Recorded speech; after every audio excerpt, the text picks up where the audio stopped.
जय माँ, जय जय माँ। श्री जीवन सूत्र अध्यात्म सत्संग के 84वें सत्र में आप सबका स्वागत है। परमात्मा की कितनी महत्व की कृपा है कि जहाँ चारों ओर अगर दृष्टि डाले तो हमें आधुनिक चकाचौंध का दृश्य उपस्थित दिखाई देता है।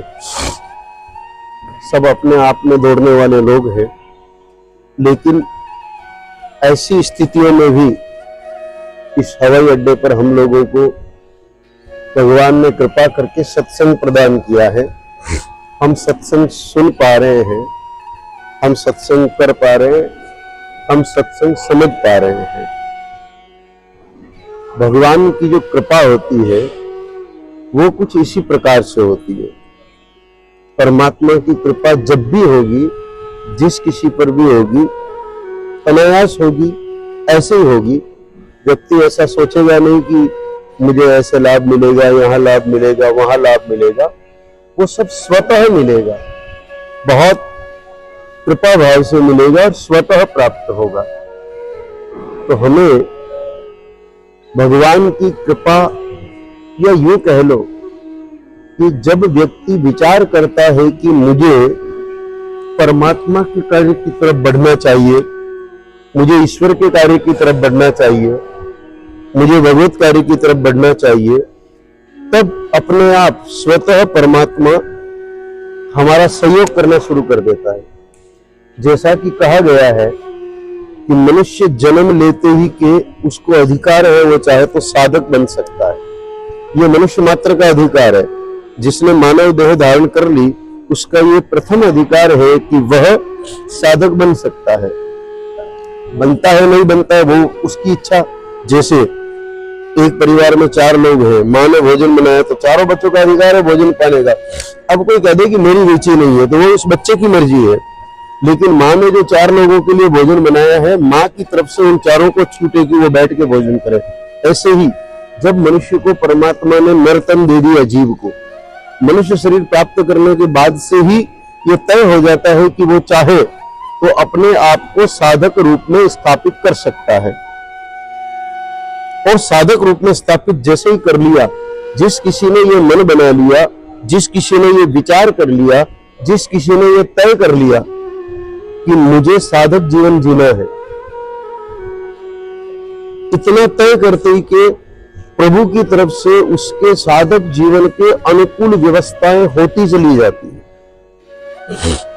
उसको विशेष प्रयास नहीं करना पड़ता है, सिर्फ वह तय कर ले मन में कि हाँ, मुझे साधक जीवन जीते हुए अपने साध्य को प्राप्त करना है, मुझे अपने इष्ट को प्राप्त करना, मुझे अपने परमात्मा को प्राप्त करना है। ये जैसे मन बना ले, व्यवस्थाएं स्वतः होती चली जाएगी। उस प्रकार के लोग हमें मिलते चले जाएंगे, उस प्रकार का वातावरण हमें मिलता चला जाएगा, उस प्रकार का संग हमें मिलता चला जाएगा, उस प्रकार की व्यवस्थाएं हमें प्राप्त होनी प्रारंभ हो जाएगी। ये परमात्मा का विधान है, ये व्यवस्था है कि जैसे परमात्मा का एक सभी के लिए विधान है। जो साधक जीवन नहीं जीना चाहता उसके लिए भी विधान है। एक भांग पीने में रुचि रखने वाला व्यक्ति होता है, वो भांग पीने वाले की भी भगवान उसकी रुचि के अनुसार फिर उसको कोई न कोई अनजान से अनजान जगह पर, यहाँ तक कि वो इंग्लैंड भी चला गया तो उसको कहीं से कोई न कोई भांग पीने वाला व्यक्ति मिल जाएगा, वो उसकी व्यवस्था कर देगा। तो फिर भक्त के लिए तो कहना ही क्या। जब रजोगुण और तमोगुण युक्त व्यवस्थाएं भी परमात्मा की मंगल विधान के प्रभाव से, उनकी विशेष कृपा के प्रभाव से हो जाता है, तो फिर उन लोगों के लिए तो कहना ही क्या, जो उन्हीं को पाने के मार्ग पर चले हैं, उनकी व्यवस्था तो परमात्मा कर ही देता है। ये बात अलग है कि अगर हमारे मन में तड़प कम है, हमारी इच्छा शक्ति कमजोर है, हम केवल सोचते हैं ठीक है मिल जाएंगे नहीं तो क्या है, तो बात अलग है। लेकिन अगर हमारे मन में ये निश्चय है पक्का, हमने ये तय कर लिया कि हाँ, मुझे तो ईश्वर से मिलना ही है, मुझे तो प्रभु चाहिए, मुझे तो भगवान को पाना ही है, ये अगर तय कर लिया, तो फिर मान के चलो कि भगवान अपने आप स्वतः सारी व्यवस्थाएं करते चले जाएंगे, जिससे हम दिन ब दिन उन्नति करते चले जाएंगे। जैसे सेवा का अवसर कम मिल रहा था या ऐसी जगह मिल रहा था जहां दूसरे झंझट ज्यादा थे, तो चलो भगवान ने कैसे न कैसे यहाँ अव्यवस्थाओं पर पहले नजर डलाई, फिर बातचीत हुई और फिर आपको यहाँ भेज दिया कि चलो कुछ दिन उस लोक से थोड़े दूर आकर के सारा समय सेवा और भजन में निकाले, दूसरी कोई चर्चा ही नहीं होगी, किसी से कोई लेना देना ही नहीं रहेगा। ये भी क्या है तो उसी मंगल विधान की व्यवस्था। किसी गौशाला की व्यवस्था क्या वो नहीं बना सकता? जो चींटी की भी व्यवस्था करता है, तो हाथी की भी व्यवस्था करता है, उड़ने वाले पक्षी और जल के भीतर नीचे तल जल के बिल्कुल नीचे रहने वाले छोटे छोटे जीवों की भी व्यवस्था करता है। क्या वो इन गाय माताओं की व्यवस्था नहीं कर सकता था? क्या निश्चित कर सकता था, लेकिन जीव को जिसको मानव बनाया, मानव बनाने के बाद जिसके जीवन में साधकता का भाव भरा, जिसके जीवन में साधकता का भाव भरा, उस व्यक्ति को साधकता प्राप्त हो जाए, साधन प्राप्त हो जाए, उसके लिए उन्हें ये सारी व्यवस्थाएं करते हैं। चाहे कोई वृद्धाश्रम में सेवाएं दे रहा है, चाहे कोई अनाथ आश्रम में सेवाएं दे रहा है, चाहे कोई विद्यालय में सेवाएं दे रहा है। भगवान चाहे जब कहा है कि गूंगे को बोला सकते हैं, गूंगा पंचम स्वर में गा सकता है, लंगड़ा गिरी को लांग सकता है, उनकी कृपा से, तो क्या उन बच्चों की व्यवस्था नहीं हो सकती? क्या उन अनाथों की व्यवस्था नहीं हो सकती? सब हो सकती है, लेकिन वो अवसर देता है कि साधक को साधन प्राप्त हो। साधक के लिए सेवा सबसे बड़ा साधन है, चाहे वो ज्ञानी है चाहे वो भक्त है। करने के लिए सेवा, भक्ति और ज्ञान ये दोनों तो विचारों का विषय है। ज्ञान थोड़ा बौद्धिकता से संबंध रखता है, भक्ति हृदय से संबंध रखती है, लेकिन है तो दोनों विचारों के विषय है, थॉट के विषय है। इसमें ज्यादा क्रिया जैसा कुछ नहीं है। ज्ञान में तो बिल्कुल क्रिया जैसा कुछ है ही नहीं, और भक्ति में भी बहुत अधिक क्रिया जैसा कुछ नहीं है। ठीक है, कुछ लोग सुबह से शाम तक लगे रहते हैं, वो एक अलग बात है। बाकी सामान्य तौर पर भक्ति भी हृदय का विषय है और ज्ञान भी हृदय का विषय है, लेकिन सेवा क्रिया का विषय है। तो व्यक्ति कुछ तो करेगा ही। प्रत्येक व्यक्ति का एक सिस्टम है कि वो जगत में आया है तो कुछ तो करेगा ही करेगा। तो सेवा करने लग जाए तो वो साधन रूप में प्राप्त हो जाता है उसको। वही साधन उसकी आध्यात्मिक उन्नति का कारण बन जाता है। इसलिए सबसे पहले तो हमें इस बात को हृदय से समझना पड़ेगा, इस बात को मन से समझना पड़ेगा कि सचमुच भगवान हमारे साथ है। ये बहुत गहराई से समझनी पड़ेगी कि भगवान हमारे साथ है। एक छोटी सी बात समझिए, आपके हृदय में भक्ति भाव था कि मुझे राधा अष्टमी पर बरसाना जाना है। हुआ पाओ जैसी स्थिति चल रही थी, टिकट कहाँ से कराएं, कैसे कराएं, पहुंच पाएंगे कि नहीं पहुंच पाएंगे, एक दिन पहले निकल जाऊंगी, वो सारा चल ही रहा था। ठीक है ना। फिर अनायास भगवान ने कहा ऐसी व्यवस्था कर दो, तो हो गई। ये व्यवस्था आपने और मैंने तो नहीं की ना, ठीक है, नहीं की, लेकिन जब इसका राइट टाइम आया तो ये स्वतः हो गई। हमारे प्रयासों से तो नहीं हुई, प्रयास तो हमने भी किया। ठीक है ना। जब आपका फोन आया तभी हमारे मन में था, लेकिन इस बजट को कैसे सेट करें, कहाँ करें, ये सब विचार चल रहा था। तो वो प्रयास से तो नहीं बैठा, लेकिन इतना कहा कि आप ठहरिए, जो होगा सो होगा। तो आप ठहर गए, यानी कि सेवा तो कर से रही अंतिम समय तक। जो अपना टारगेट टाइम था, उस टारगेट टाइम तक सेवा तो हुई हाथ से, और भाव में भक्ति चल रही थी, तलब चल रही थी कि वहां जाना है। इन दोनों के संयोजन में स्वतः व्यवस्था थी। ये जो बार बार जो एक बात पूछते हैं ना कई लोग कि भगवान का मंगल विधान क्या है, या जिसको ये कहते हैं ना परमात्मा क्या है, तो की कृपा क्या है, असल में यही है। असल में यही कृपा है कि वो अपने भक्त को, जो उसको पाने की तलब रखता है, और सचमुच उसी को पाने की तरफ रखता है। दो चीज को पाने वाले के लिए ये तो लफड़ा है। जिसने दो चीजें पाने का प्रयत्न कर लिया ना, कि मैं संसार का सुख भी पाऊं और भगवान को भी पाऊं, अथवा तो मैं प्रतिष्ठा मान भी पाऊं और भगवान को भी पाऊं, मैं धन संपत्ति भी पाऊं और भगवान को भी पाऊं, वहां तो फिर आपको अपनी मेहनत करनी पड़ेगी। हो सकता है आगे रास्ता खुल जाए। ये तो नहीं कहता कि रास्ता बंद ही है, लेकिन फिर वहां पर जो मंगल विधान है वो काम नहीं करेगा। वहां तो हाँ, मंगल विधान ये काम कर सकता है कि आपकी तड़प वाला हिस्सा ज्यादा है और संसार को पाने वाला हिस्सा कम है। यानी कि आपका 60% 70% मन ये कहता है कि मैं प्रभु को पालूं, 30% मन ये कहता है कि साथ साथ में क्यों नहीं लोक प्रसिद्धि भी हो जाए। तो मंगल विधान ये करता है कि धीरे धीरे लोक प्रसिद्धि के बजाय आपका अपयश कराना शुरू करते हैं। तो फिर उधर से मन उठ जाता है कि अरे लोक प्रसिद्धि को मारो गोली, लोक प्रसिद्धि के चक्कर में हमारा और नुकसान हो गया, बदनामी हो गई। ये नहीं होता तो कम से कम बदनामी तो नहीं होती। तो फिर मन पूरा उधर मुड़ जाता है। लेकिन अगर आधा आधा हिस्सा है, मध्य में खड़े हैं, ये भी चाहिए ये भी चाहिए, ऐसी स्थिति में मंगल विधान जैसा कोई विषय फिर काम नहीं करता। फिर आप अपने पुरुषार्थ से आगे बढ़ो और कुछ ऐसी स्थितियां बन जाए तो बात अलग है। अच्छा, भगवान का वास्तविक मंगल विधान, मूल रूप से जो मंगल विधान अगर किसी को कहें तो वो यही है कि जिसके तहत भगवान जीव को अपनी तरफ बढ़ने का साधन प्रदान कर देते हैं।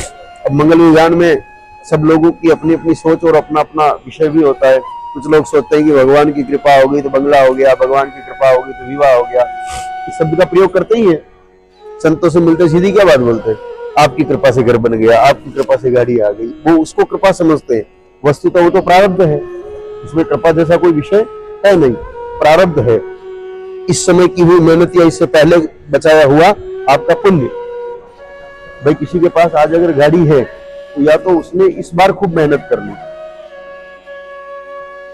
श्रम कर लिया इसलिए कमा ली, या फिर पहले खूब दान दे रखा था और इस बार देने की जगह लेने की इच्छा मन में चली।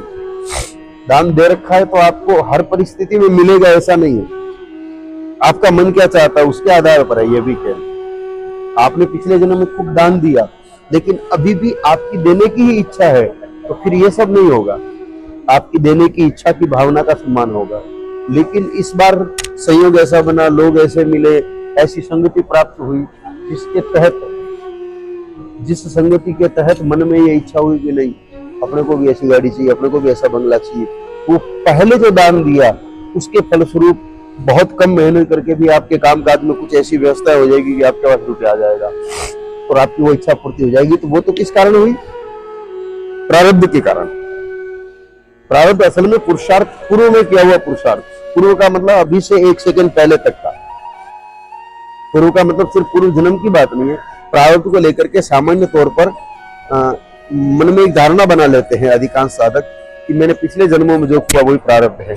अभी इस समय से 1 सेकंड पहले तक जो कुछ हमने किया वो पीछे के अगली लाख साल शामिल हो, लेकिन अभी के 1 सेकंड पहले तक की सारी व्यवस्थाएं भी उसी में शामिल होती है, उसी गणित के अंदर आती है, उसी मान्यता के अंदर आती है कि हमें जो कुछ प्राप्त हुआ है, हमें जो कुछ मिला है वह असल में प्रारब्ध के प्रभाव से प्राप्त हुआ है।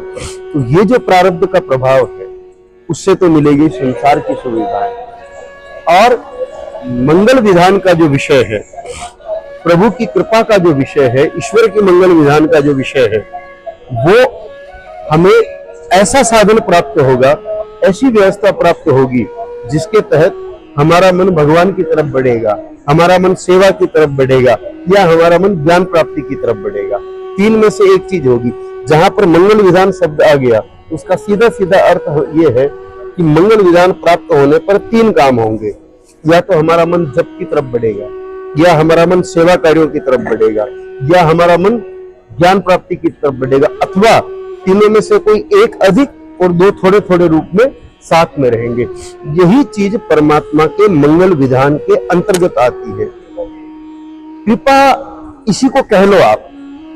असल में मंगल विधान को ही भक्तों ने कृपा नाम दिया है। लेकिन कृपा को लेकर के फिर आपको बता दूं ना कि संसार में कृपा को लेकर के एक धारणा बन गई है कि पूर्व जन्म के प्रारब्ध में किए हुए सदकर्मों का जो फल प्राप्त हो रहा है उसी को कृपा समझा जाता है। तो वर्तमान में अगर कृपा शब्द का उपयोग होता है तो वो सामान्य तौर पर असल में तो दोनों ही कृपा ही है। मंगल विधान भी कृपा है और प्रारब्ध के द्वारा जो मिल रहा है वो भी कृपा है। लेकिन मंगल विधान की कृपा आपको परमात्मा की तरफ ले जाएगी। प्रारब्ध के वशीभूत होकर के जो कृपा प्राप्त हो रही वो आपको संसार के सुख प्रदान करेगी। है दोनों कृपा, लेकिन दोनों का विभाग अलग है, दोनों का रोल अलग है, दोनों के भाव अलग है।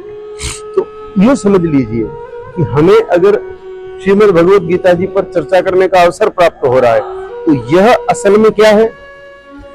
ये प्रारब्ध नहीं है, ये मंगल विधान है। उनकी कृपा के बिना तो गीता जी का पन्ना भी नहीं पलटा जा सकता। ऐसे सैकड़ों लोग संसार में मिलेंगे जिनके घर पर उनके पुरखों के द्वारा लाई हुई गीता जी रखी है। दादाजी गीता पाठ करते थे या पिताजी गीता पाठ करते थे, लेकिन अब वो पत्ता ही नहीं खोल पा रहे हैं। कारण मंगल विधान नहीं है, उन पर कृपा नहीं है। तो ये मंगल विधान के प्रभाव से ही हम अगर कहीं प्रतिदिन थोड़ा बहुत श्रीमद् गीता जी को समझने का प्रयत्न कर रहे हैं या विचारने का प्रयत्न कर रहे हैं तो ये मंगल विधान है, अपना पुरुषार्थ नहीं है। हम ये सोच ले कि हमने तय कर लिया कि आधा घंटा अपने को गीता जी पर चर्चा करनी है, ये तो हमारा पुरुषार्थ है। ये हमारा पुरुषार्थ नहीं है, असल में ये मंगल विधान का फल है। मंगल विधान का फल है कि हमको विषम से विषम परिस्थिति में भी प्रतिदिन आधा घंटा ये चर्चा करने का अवसर प्राप्त हो ही जाता है। तो आज इस सत्र के 84वें दिन में श्रीमद् भगवद गीता के प्रथम अध्याय के 17वें श्लोक के पूर्वार्ध में थोड़ी सी चर्चा कर लेते हैं। 17वें श्लोक में कहा है, काश्यश्च परमे वासः शिखंडी च महारथः। पूर्वार्ध में यह बात कही है कि जब दुर्योधन ने गुरु द्रोणाचार्य को अपनी मीठी बातों से लुभाने की कोशिश की, लेकिन गुरु द्रोणाचार्य क्योंकि ज्ञान संबंध था इसलिए वो लुभा नहीं पाए। तब बिंदु कुल के जहां मोह संबंध वाले भीष्म पितामह को के लिए उन्होंने कुछ अच्छी बात कह दी तो भीष्म पितामह ने प्रसन्न होकर के शंख बजाया। भीष्म पितामह ने प्रसन्न होकर के नहीं, वस्तुतः दुर्योधन को प्रसन्न करने के लिए शंख बजाया। दुर्योधन को प्रसन्न करने के लिए शंख बजाया तो परिणाम में उनके साथ, क्योंकि ये पूरा तमोगुणी भाव था, रजोगुणी भाव था, सतोगुणी भाव नहीं था। जहां सतोगुणी भाव होता है वहां भ्रांति नहीं पैदा होती। एक चीज हमेशा याद रखना है, अगर हम कोई कार्य कर रहे हैं भ्रांति पैदा हो रही है तो हमें आत्मावलोकन की आवश्यकता है कि कहीं न कहीं हमारे भीतर रजोगुण रहा, इसलिए भ्रांति पैदा हुई। जब हम सतोगुण भाव के साथ कार्य करते हैं, 100% निष्कामता के 1% सुई के नोक जितनी भी अगर कामना नहीं है और जब सेवा कार्य करते हैं तो भ्रांति की कोई संभावना नहीं होती है। यहाँ भीष्म पितामह को बचाने की बात दुर्योधन ने क्यों कही? इसलिए कही कि भीष्म पितामह राजी हो जाए और पांडवों पर ध्यान नहीं दे, मुझ पर ध्यान दे। और भीष्म पितामह ने शंख क्यों बजाया? कि दुर्योधन क्योंकि मेरा पोता है, भाई रिश्ते में पोता लगता था ना, ये बहुत दुखी है, ये प्रसन्न हो जाए। तो दोनों में सात्विक भावना नहीं थी, राजसिक भावना थी, क्योंकि मोह और स्वार्थ का भाव था। स्वार्थ तमोगुणी भाव था, मोह रजोगुणी भाव था। इसलिए भ्रम पैदा हुआ किसको? पूरी कौरव सेना को। परिणाम स्वरूप कौरव सेना ने क्या किया? जितने भी योद्धा थे उन्होंने शंख बजा दिया। जितने भी योद्धा थे उन्होंने शंख बजाया। तो योद्धाओं को देख करके जो युद्ध की रणभेरी बजाने वाले लोग थे, गोमुख, अणक इत्यादि, उन्होंने भी अपने सारे साधन बजा दिए। अब अभी युद्ध शुरू करने की कोई योजना नहीं थी, अभी युद्ध में देरी थी, लेकिन भ्रम के कारण वो सारे वाद्य यंत्र बजने के कारण भगवान श्री कृष्ण ने विचार किया कि अभी अगर हमने समय पर अपने यंत्र नहीं बजाए तो इनका बल बढ़ेगा। अर्थात हमारे मन में काम, क्रोध, लोभ, मोह अगर पैदा हो गया तो समय पर उसको नष्ट नहीं किया तो वो बढ़ जाएगा। इसलिए भगवान श्री कृष्ण ने देरी न करते हुए 5 जन नाम का शंख बजा दिया। उनको देखते कि अर्जुन ने बजा दिया, अर्जुन को देखते कि भीम ने तुरंत पौंड्र नाम का शंख बजा दिया, भीम को देखते कि धर्मराज युधिष्ठिर ने अनंत विजय नाम का शंख बजा दिया, धर्मराज युधिष्ठिर को देखते कि नकुल ने सुघोष नामक शंख बजा दिया, और नकुल को देखते कि सहदेव ने मणि पुष्पक नाम का शंख बजा दिया। जब इन 5 पांडवों ने और श्री कृष्ण जी ने शंख बजाया तो उनको देख करके काशीराज, जो श्रेष्ठ धनुष धारण करते थे, श्रेष्ठ धनुष धारण करने का अर्थ है उस धनुष का सिर्फ और सिर्फ सदुपयोग करना, अच्छा उपयोग करना, भला उपयोग करना, तो उन्होंने क्या किया? अपना शंख बजा दिया। उनके शंख बजने के साथ ही शिखंडी जो महारथी था, अब एक छोटा सा विचार करना हो, मन में व्यक्ति दृढ़ निश्चय कर ले तो स्त्री से महारथी पद तक जा सकता है। शिखंडी पूर्व जन्म में काशीराज की बेटी था, अंबा, अंबिका और अंबालिका, उसमें से एक अंबा नाम की बेटी पूर्व जन्म में शिखंडी था, जिसको अपने भाई से विवाह करने के उद्देश्य से भीष्म पितामह उठा के लाए थे। भीष्म पितामह ने त्रुटि तो की थी कि कन्याओं का भाव तो जानना था। आप किसी पर क्या हक रखते हो कि आप उसकी इच्छा के बिना उससे कार्य करवा लो, चाहे वो आपकी संतान है, चाहे वो आपका भाई है, चाहे वो आपका मित्र है, चाहे वो आपका शिष्य है। आपको उसकी भावनाओं को भी तो समझना पड़ेगा ना। तो भीष्म पितामह ये तो ज्ञानी थे, लेकिन यहाँ चूक कर गए। उत्साह में आकर के स्वयंवर में उपस्थित उन तीनों कन्याओं को बलपूर्वक हरण कर लिया, फिर आगे उनको निभाया भी नहीं। तो शिखंडी ने मन ही मन विचार किया कि भले ये ज्ञानी है, बली है, लेकिन इनसे तो मैं बदला लूंगा। ऐसा निश्चय किया। किसने निश्चय किया? अंबा नाम की स्त्री ने, जो एक कोमल स्त्री थी, लेकिन निश्चय किया तो वह, अच्छा एक बात ये भी तय मानना कि सीधा आप हनुमान कूद लगाओगे तो पैर टूटने का खतरा है। इसलिए उनके बदले में उनको पहले एक नपुंसक शरीर दे करके भेजा। शिखंडी पुरुष नहीं था, न स्त्री था, नपुंसक के रूप में वह जन्मा। लेकिन आगे चल करके यक्ष की कृपा से उसको पुरुषत्व भी प्राप्त हो गया, और पुरुषत्व प्राप्त होने के बाद उन्होंने भीष्म पितामह को पराजित करने में अपनी महत्वपूर्ण भूमिका निभा ली। इसका अर्थ यह होता है कि आप चाहे आज कितने दुर्बल हो, आज आपके पास अभाव है, आज आप समस्या में हो, लेकिन अगर आपने मन बना रखा है अच्छी तरह से कि मुझे यह कार्य करना ही है, जैसे आज सरकार के सामने हम लोग कुछ भी नहीं है, लेकिन अगर हम मन बना ले कि हमें एक दिन सरकार को झुका करके गौरक्षा करानी है, तो फिर निश्चित हो सकती है, समय लग सकता है। लेकिन अगर निश्चय अंबा जितना है तो भीष्म पितामह जैसे महान योद्धाओं को भी पराजित करने का श्रेय प्राप्त किया जा सकता है। तो बात सीधी सीधी ये है कि हम आज कितने दुबले हैं, आज कितने दुर्बल हैं, आज हमारे पास कितना ही अभाव है, ये मुद्दा नहीं रखता। हमारा हौसला और हमारा जुनून कितना मजबूत है, हमारा निश्चय कितना मजबूत है, हमने ये कितना मजबूती से तय कर रखा है कि हमको ये काम करना ही है, चाहे कुछ भी हो जाए। तो हमको मंगल विधान के प्रभाव से धीरे धीरे ऐसी शक्तियां मिलेगी। शिखंडी और यक्ष का मिलन शिखंडी के पुरुषार्थ का प्रभाव नहीं था, मिलने के बाद पुरुषार्थ हुआ वो एक अलग बात है, लेकिन शिखंडी और यक्ष का मिलन प्रभाव था शिखंडी के मन में भीष्म पितामह से अन्याय का बदला लेने का भाव। उसके प्रभाव से यक्ष का मिलन हुआ और उस यक्ष ने पुरुषार्थ दे दिया। पुरुषार्थ के प्रभाव से शिखंडी उस स्थिति को प्राप्त कर गया जिसके लिए बड़े बड़े योद्धा भी तरसते, क्योंकि यहाँ पर शिखंडी च महारथः शब्द का प्रयोग हुआ है गीता जी में। महारथी शब्द का अर्थ ही होता है बहुत बलवान, जिसमें बहुत सारे गुण है। वो रथ भी चलाना जानता है, धनुष भी चलाना जानता है, बहुत बड़ी सेना का नेतृत्व भी करना जानता है, एक साथ अनेकों लोगों पर प्रभारी। तो सिर्फ शिखंडी, अगर कोई ये कहता है कि शिखंडी तो सिर्फ आड़े बैठ गया इसलिए अर्जुन ने प्रयास कर लिया, मात्र इतना ही नहीं था। शिखंडी को महारथी कहने का यहाँ पर सीधा सीधा अर्थ है, वो भी संजय जैसे व्यक्ति के द्वारा महारथी कहा जा रहा है, किसी सामान्य। अगर दुर्योधन महारथी कहता तो शंका हो सकती थी, लेकिन यहाँ पर संजय कह रहा है कि शिखंडी महारथी है। इसका मतलब शिखंडी कितने गुणों से भरपूर हो चुका था, सिर्फ अपने सात्विक दृढ़ संकल्प से कि मुझे ये करना ही है। तो महारथी के विषय में तो अपन पहले पूर्व श्लोकों में समझ चुके हैं कि महारथी का वास्तव में अर्थ क्या होता है। ये तो कई प्रकार के अर्थ है, किसी काम में निष्णात होना भी महारथी कहलाता है। महारथ का अर्थ किसी काम में निष्णात होना भी, महारथी का अर्थ कई सारे रथों को संचालित करने वाला, वो भी महारथी होता है। युद्ध में कई प्रकार के आयुध चलाने वालों को भी महारथी कहते हैं। लेकिन यहाँ पर हमें ये महारथी का मतलब अपने को यहाँ पर यह समझना है कि एक सामान्य स्त्री से नपुंसक और नपुंसक, अच्छा नपुंसक को तो स्त्री से भी हीन समझा जाता है। जब नपुंसक शब्द प्रारंभ होता है तो स्त्री के जितना बल भी उसमें नहीं माना जाता है। तो विचार कीजिए, स्त्री से पुरुष होना तो बहुत बड़ी बात है, लेकिन स्त्री से नपुंसक होकर के फिर पुरुषत्व प्राप्त करना और उसके बाद महारथ शब्द प्राप्त कर लेना, ये बहुत बड़ी बात है। तो हम क्या करें? शिखंडी का लक्ष्य या अंबा का लक्ष्य पितामह को पराजित करना था।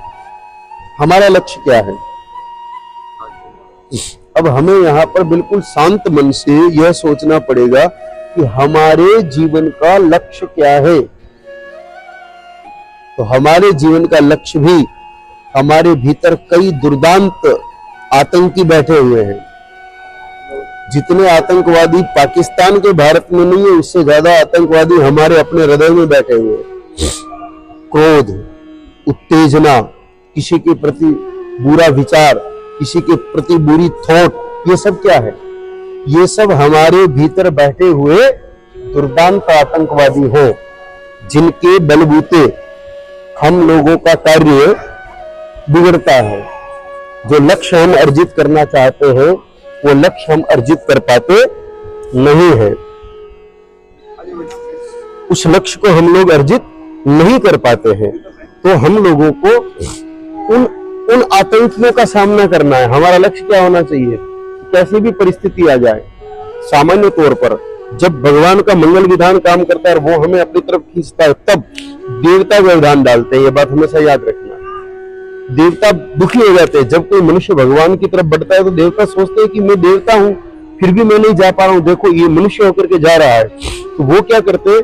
फिर अड़चन डालते हैं। तो आपके काम में बाधा डाल के आपके मन में क्रोध पैदा कर देंगे। क्रोध पैदा करने के बाद आप उस सदकर्म को त्याग दोगे। जाने दो, अपने को क्या करना है, नहीं करना। नुकसान किसका हुआ? सामने वाले का नहीं हुआ। नुकसान सिर्फ और सिर्फ हमारा अपना हुआ कि हम जिन प्रभु को पाने की डगर पर चल रहे थे, वहां पर थोड़ा सा किसी ने व्यवधान पैदा किया और उस व्यवधान के परिणाम स्वरूप हमारे मन में वैचारिक परिवर्तन आया और जिस अच्छे रास्ते पर हम चल रहे थे, जो अच्छा कार्य कर रहे थे, उससे हम अलग हो गए। अलग होते ही के भगवान की पगडंडी छूट गई। ये को पैदा किया क्रोध में, ऐसे कामना। अगर क्रोध रूपी हथियार नहीं चला उनका, तो फिर हमारे भीतर कामनाएं भरेंगे। तो कामनाएं क्या करेगी? अब एक अच्छा खासा सेवा भाव रखने वाला व्यक्ति है मन में कि नहीं भाई, मुझे गाय की सेवा करनी है। कहीं से उसने सुना, विचार किया, मैं भी एक गाय लाऊं और उसकी सेवा करूं। महीने 2 महीने उसके भीतर भाव चलता रहा, मैं गाय माता लाऊं, सेवा करूं, गाय माता लाऊं, सेवा करूं, गाय माता लाऊं, सेवा करूं। लेकिन यह होते होते एक टर्न ऐसा आया, सेवा तो करनी है लेकिन ऐसी गाय माता ले जो दूध भी देती हो, तो दोनों काम हो जाएंगे। अब यहाँ कामना पैदा हो गई मन में, किसकी? दूध की, कि ऐसी गाय मिल जाए तो अच्छा है ना, सेवा की सेवा भी हो जाएगी और बच्चों के दूध की व्यवस्था भी हो जाएगी। अरे भाई, एक बार सेवा कर लो, आपको सेवा के फल के रूप में दूध तो क्या, घी की भी व्यवस्था जगदम्बा कर देगी। लेकिन हमारे मन में पहले कामना प्रकट होगी। अब वो कामना क्या करेगी? सेवा से विमुख कर देगी। कैसे करेगी? अगर पहले लक्ष्य हमारे मन में ये बैठ गया कि मुझे दूध भी और सेवा दोनों करनी है, तो जब लाए तब वो गाय दूध दे रही थी, लेकिन 9 महीने 10 महीने 15 महीने बाद तो दूध बंद करेगी ना। जैसे दूध बंद करेगी, आपका सेवा का ग्राफ भी गिर जाएगा, क्योंकि आप तो दोनों साथ करने का मन बना चुके थे ना, कि दूध भी मिल जाए और सेवा भी हो जाए। तो जैसी सेवा, जितना दलिया आप पहले दे रहे थे, दूध देती थी, तो वो नहीं दोगे। जितना हाथ आप दूध दे रही थी उस समय घुमा रहे थे, उतना फिर नहीं घुमाओगे, क्योंकि लाए तब मन में काम भावना पैदा हो गई थी। तो काम भावना पैदा होने से निष्कामता खत्म हो गई। सेवा तो कर रहे हो आप, चारा भी डाल रहे हो, गोबर भी उठा रहे हो, सहला रहे हो, लेकिन उसके साथ जो निष्कामता थी वो समाप्त हो गई। और जैसे निष्कामता समाप्त हुई, सकाम होने के कारण आपको पुण्य मिल सकता है, लेकिन परमात्मा नहीं मिल सकता। तो हम मूल लक्ष्य से भटक गए। इसलिए मूल लक्ष्य पर बने रहने के लिए ये आवश्यक है कि हम हमारे भीतर के शत्रुओं को जिस प्रकार अंबा ने समाप्त किया, वैसे हम भी समाप्त कर दें। उससे हमारा हित होगा, इसमें कोई संदेह नहीं है। हमें शिखंडी जैसा भाव मन में रखते हुए इस प्रकार आगे बढ़ना है कि अपने मन के विकारों को धीरे धीरे खत्म करते हुए एक दिन हम ऐसी स्थिति को प्राप्त कर जाएं कि हम परमात्मा के करीब अपने आप को पाएं। तो आज का समय पूर्ण हुआ, इसलिए आज के सत्र को पूर्ण करते हैं। जय मां, जय जय मां। ओम।